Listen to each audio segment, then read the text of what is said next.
ফরিদপুর জেলা শাখার সংগ্রামী আহ্বায়ক এবং আজকের এই সভার সভাপতি জনাব অ্যাডভোকেট সৈয়দ মোদারেস আলী শাহ, অ্যাডভোকেট সৈয়দ মোদারেস আলী সবাইকে বক্তব্য রাখার অনুরোধ করছি।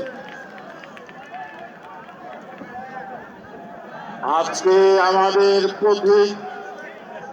প্রতীক্ষিত নেতা, দীর্ঘদিন আমরা যার জন্য অপেক্ষা করেছি, সেই নেতা ফরিদপুরে তার শুভ আগমন।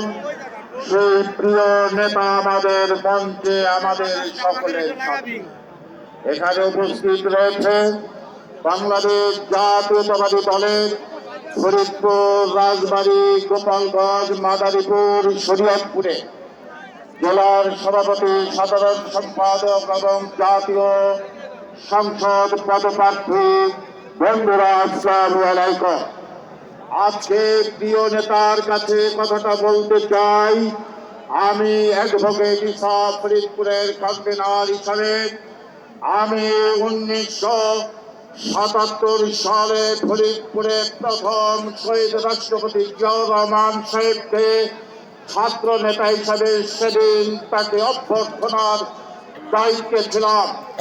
আমি 1982 সালে দেশনেত্রী বেগম খালেদা জিয়াকে ফরিদপুরের মাটিতে সাধারণ সম্পাদক হিসাবে প্রথম গ্রহণ করেছি। আজকে ফরিদপুরের মাটিতে বাংলাদেশ জাতীয়তাবাদী দলের এই 18 কোটি মানুষের মুক্ত প্রতীক্ষার প্রতীক, গণতন্ত্রের প্রতীক, প্রতীক্ষিত যে নেতা, সেই নেতাকে সম্বর্ধিত করে আমি এই কথাটাই শুধু বলতে চাই।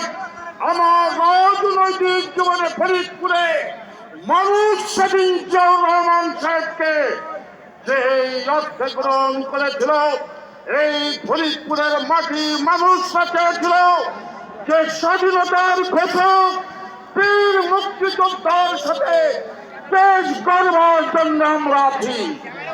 আমরা 1982 সালে দেশনেত্রী খালেদা জিয়ার পিছে এসেছি বাংলাদেশটাকে গণতান্ত্রিক রাষ্ট্র করার জন্য।